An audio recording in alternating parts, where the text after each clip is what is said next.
आपने कभी सोचा है कि दुनिया भर में यूएसए की इतनी चलती क्यों है? उसके बहुत सारे कारण हैं, लेकिन उनमें एक बहुत बड़ा कारण है डॉलर। डॉलर की पूरी दुनिया में तूती बोलती है। अब ब्रिक्स जो कि एक संगठन है, ब्राजील, रशिया, इंडिया, चाइना और साउथ अफ्रीका का, उसने मिलकर ब्रिक्स पे की शुरुआत करने की कोशिश की है और डी-डॉलराइजेशन की शुरुआत करने की कोशिश की है।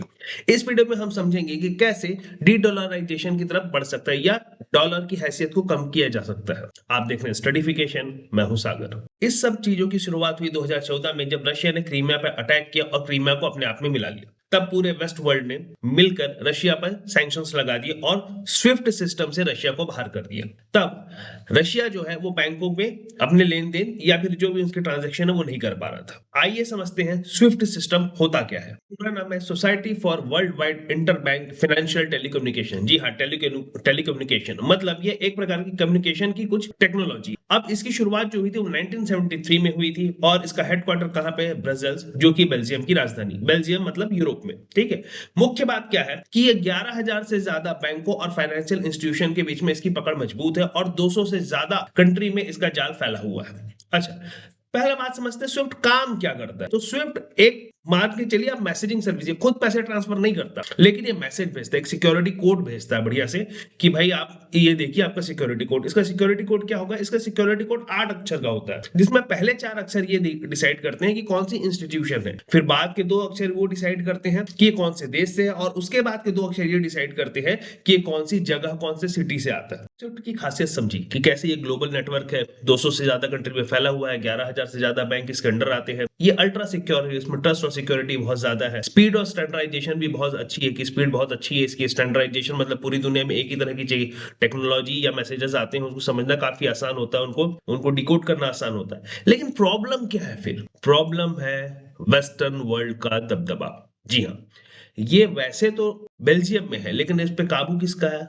यूएस और यूरोपियन यूनियन का। जब भी अमेरिका किसी पर कोई बैन लगाता है, कोई सैंक्शंस लगाता है, तो ऑटोमेटिकली ये मान के चलिए कि स्विफ्ट से उसका नाता छूट जाता है। जैसे रशिया रशिया पर यूरोप और वेस्ट मतलब यूएसए ने मिलकर सैंक्शंस लगा दिया और तुरंत ही स्विफ्ट से उसको बैन कर दिया गया।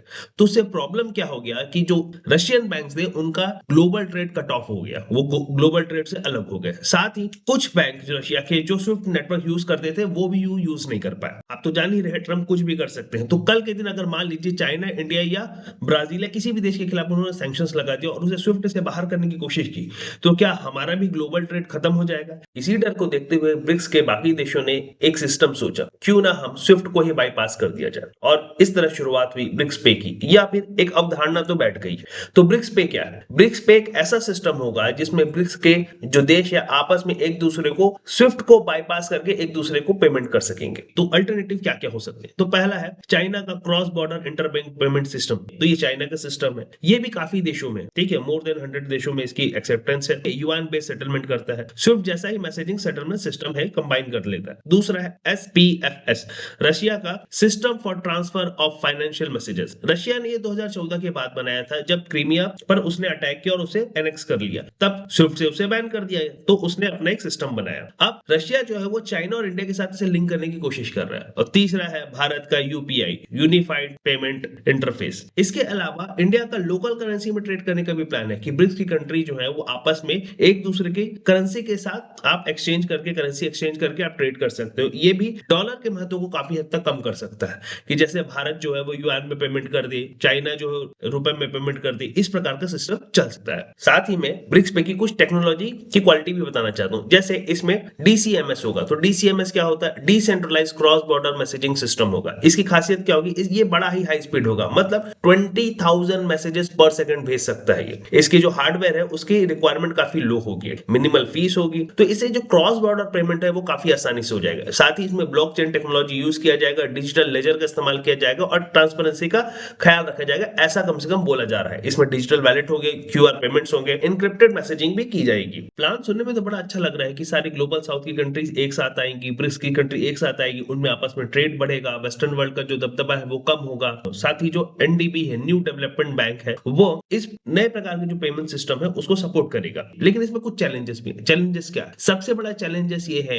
कि coordinating among diverse member state, मतलब जैसे अलग अलग देश है उनके बीच में कोऑर्डिनेशन कैसा होगा। जैसे आप जानते हैं भारत और चीन के बीच में सीमा विवाद काफी पुराना है, थोड़ा बहुत सीमा विवाद तो चाइना और रशिया के बीच में, हालांकि उनके रिलेशंस अभी बहुत अच्छे हैं। साथ ही एक प्रॉब्लम आएगा, स्टैंडर्डाइजेशन कैसे होगा, रेगुलेशंस जो होंगे वो उसको स्टैंडर्डाइज कैसे करेंगे। इसके बाद सबसे बड़ा प्रॉब्लम ये है कि डॉलर जो है उसका दबदबा अभी नहीं बना, उसके दबदबा को बनने में 60-70 साल लगे। तो ग्लोबल अडॉप्शन जो है ब्रिक्स पेमेंट सिस्टम का वो कैसा होगा वो देखने वाली बात है। साथ ही स्विफ्ट का जो सिस्टम है काफी स्मूथ है, सारे लोग उसको यूज कर रहे हैं, उसमें अभी तक कोई ग्लिच नहीं आया, कोई प्रॉब्लम्स नहीं दिखती सिवाय वेस्टर्न वर्ल्ड के दबदबे के। तो लोग क्या उसी प्रकार के सिस्टम जिस प्रकार स्विफ्ट का यूज करते हैं, क्या वो ब्रिक्स पे के सिस्टम को यूज करना चाहेंगे? ये भी एक बड़ा सवाल है। दोस्तों, अगर ब्रिक्स पे कामयाब हो जाता है तो ये डी-डॉलराइजेशन की तरफ एक बहुत ही बड़ा कदम होगा। साथ ही ये मल्टीलैटरल वर्ल्ड की तरफ भी एक बहुत बड़ा कदम होगा। साथ ही यह बताएगा कि जो वेस्टर्न दबदबा है दुनिया के इकोनॉमिक सिस्टम पे वो कम होगा। लोगों का जो लोकल करेंसी पे भरोसा बढ़ेगा। साथ ही ये अल्टरनेटिव करेंसी, अल्टरनेटिव नेटवर्क पे भी भरोसा बढ़ाएगा। इसके बहुत सारे फायदे हो सकते हैं। अगर ये प्लान सक्सेसफुल हो जाता है तो ये सिर्फ एक फाइनेंशियल रेवोल्यूशन नहीं होगा, बल्कि एक जियोपॉलिटिकल पावर शिफ्ट भी होगा। पहली बार डॉलर के डोमिनेंस पर किसी ने अटैक किया होगा। दोस्तों, आपको क्या लगता है, क्या ब्रिक्स डॉलर के सिस्टम को तोड़ पाएगा या फिर एक पॉलिटिकल स्टेटमेंट या पॉलिटिकल स्टंट बन के ही रह जाएगा? आप अपने कमेंट में अपने थॉट जरूर बताइए। चैनल को लाइक शेयर सब्सक्राइब करते रहिए। आप देख रहे हैं studyfication. Have a nice day.